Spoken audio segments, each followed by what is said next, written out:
kasih kepada Infak kerana menghadiahkan Al-Quran kepada kami semua. Ribuan terima kasih kepada para penginfak. Semoga sihat dan banyak pahala. Bismillahirrahmanirrahim. Assalamualaikum warahmatullahi wabarakatuh.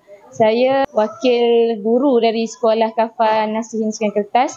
Ingin mengucapkan jutaan terima kasih atas sumbangan infak Al-Quran daripada tuan-tuan dan puan-puan sekalian. Kami sangat bersyukur menjadi sekolah yang terpilih untuk dapat sumbangan Al-Quran daripada tuan-puan sekalian. Dan kami harapkan para penginfak sentiasa dimurahkan rezeki dan sentiasa mengalir pahala kepada semua penginfak lah.